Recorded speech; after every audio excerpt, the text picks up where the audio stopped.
Mallanna team ఆధ్వర్యంలో ఈరోజు తీన్మార్ మల్లన్నపై పెట్టినటువంటి కేసును నిరసిస్తూ మేము ఈ రెడ్డి జాగృతి పెట్టినటువంటి కేసును నిరసిస్తూ మేము ఈరోజు సంగారెడ్డి నడిబొడ్డున మేము దిష్టి బొమ్మను దహనం చేయడం జరిగింది. ఇది ముమ్మాటికి నేరం. ఇది బీసీల పట్ల జరుగుతున్నటువంటి అన్యాయాన్ని మేము చాలా ఖండిస్తున్నాం.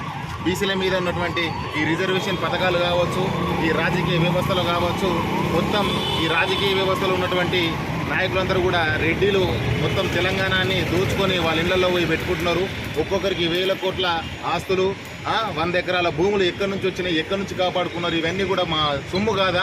మేము తిని కంచంలో నుంచి వెళ్ళి ఉవ్వనెత్తుకొని పోయి మీ ఇల్లు నడిపించుకుంటున్నారు, రేపటి తరాలను బాగు చేసుకుంటున్నారు. మాలాంటి సామాన్య ప్రజలను, మా బీసీ బహుజన బిడ్డలందరం కూడా మేము చాలా నష్టపోతున్నాం. ఇది పెద్ద గొంతుకై తెలంగాణ వ్యాప్తంగా మా తీన్మార్ మల్లన్న మాట్లాడితే దాన్ని ఖండిస్తూ ఈ రెడ్డి జాగృతి సంఘం తీన్మార్ మల్లన్నపై పెట్టినటువంటి కేసును మేము ఖచ్చితంగా ఖండిస్తున్నాం. తెలంగాణ వ్యాప్తంగా రాబోయే ఎన్నికల్లో బీసీఏ ముఖ్యమంత్రి అవుతాడని తీన్మార్ మల్లన్న ఏ విధంగా చెప్పినాడో అదే జరగబోతుంది. ఖచ్చితంగా మేమందరం కూడా తిరుగుబాటు మొదలు చేస్తాం. మా బీసీల పైన, మా బహుజనుల పైన, ఎస్సీ ఎస్టీ బీసీ మైనారిటీల పైన ఎవరైనా అగత్యానికి పోరాటం చేస్తే మేము ఖచ్చితంగా తిరుగుబాటు చేస్తూ ఉంటాం. దీన్ని ఖచ్చితంగా మేము మళ్ళీ ఇలాంటి సంఘటనలు తిరుగులేకుండా ఖచ్చితంగా తెలంగాణ వ్యాప్తంగా మేము ఇలాగే నిరసనలు కొనసాగిస్తాం. జై తీన్మార్ మల్లన్న, జై జై తీన్మార్ మల్లన్న. నేను మీ రాష్ట్ర కమిటీ అనిల్ కుమార్. మేము సంగారెడ్డి నడిబొడ్డున తీన్మార్ మల్లన్న టీం తెలంగాణ రాష్ట్ర కమిటీ ఆధ్వర్యంలో, తీన్మార్ మల్లన్న టీం తెలంగాణ రాష్ట్ర కమిటీ అనిల్ కుమార్ గారి ఆధ్వర్యంలో, అలాగే జైరాబాద్ నియోజకవర్గ అధ్యక్షుడు నరసింహ గారి ఆధ్వర్యంలో, అలాగే సంగారెడ్డి జిల్లా కన్వీనర్ నరేష్ గారి ఆధ్వర్యంలో మేము ఈరోజు తెలంగాణలో జరిగినటువంటి ఈ రెడ్డిల వల్ల జరిగినటువంటి నష్టాలు ఏ విధంగా జరుగుతున్నాయి, తీన్మార్ మల్లన్న అందరికీ కనువిప్పుగా చూపించి బీసీలకు ఎటువంటి రిజర్వేషన్ లేకుండా రిజర్వేషన్ మొత్తం రెడ్డిల వైపు మళ్లించుకొని పోవడమే కాకుండా రాజకీయ పెత్తనం మొత్తం రెడ్డిల చేతుల్లో ఉందని చెప్పేసి ఇది ఈ తీన్మార్ మల్లన్న క్యూన్యూస్ వేదికగా మాట్లాడడం వల్ల ఇది జీర్ణించుకోలేనటువంటి ఈ రెడ్డి వ్యవస్థ తీన్మార్ మల్లన్నపై రెడ్డి జాగృతి అని చెప్పేసి మొన్న కేసు పెట్టడం జరిగింది. దీనిని మేము ఖండిస్తూ తెలంగాణ రాష్ట్ర వ్యాప్తంగా కూడా నిరసనలు వ్యక్తం చేస్తూ ఉన్నాం. దీన్ని ఖచ్చితంగా ప్రజలందరూ కూడా గుర్తించాలి, బీసీ వ్యవస్థ కూడా గుర్తించాలి, బహుజనుల వ్యవస్థ కూడా గుర్తించాలి. ఎన్ని సీట్లు వస్తున్నాయి, మనకి ఎన్ని సర్పంచులు ఉన్నాయి, ఎన్ని ఎమ్మెల్యేలు ఉన్నాయి, ఎంత కోటా మనకు వస్తుంది, ఈ ప్రజల నుంచి వచ్చినటువంటి ట్యాక్స్ రూపంలో వచ్చినటువంటి డబ్బు ఏ విధంగా మళ్ళీపోతుంది, ఇది ఎవరి జేబుల ఖజానాలో నిండుతుంది.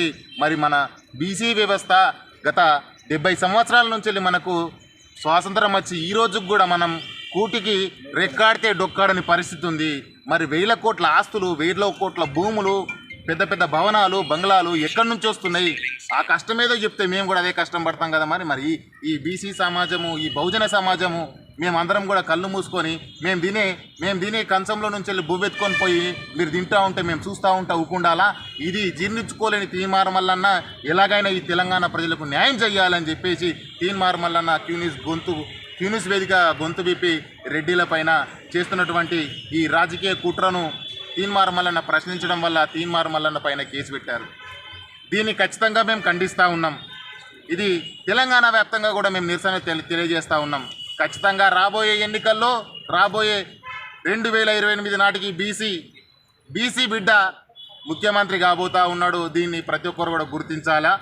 బీసీ సమాజమా మేలుకో, ఎస్సీ సమాజమా మేలుకో, ఎస్టీ సమాజమా మేలుకో, బహుజనులారా ఏకం కండి, మన బీసీ బిడ్డని గెలిపించుకోండి. మనది రాజ్యం, పెత్తందారి వ్యవస్థను పొడగొడదాం, ఈ దురల పాలన పొడగొడదాం. ఎక్కడ చూసినా దురల పాలన, పెత్తందారి వ్యవస్థ. దీన్ని ఖచ్చితంగా నిర్మూలన ఖచ్చితంగా రాబోయే రోజుల్లో మేము ఖచ్చితంగా చూస్తాం.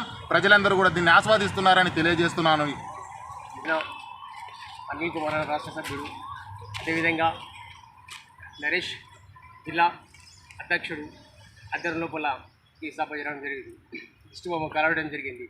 ఈరోజు తీన్మార్ మల్లన్న ఎన్నో కార్యక్రమం చేస్తున్నాడు.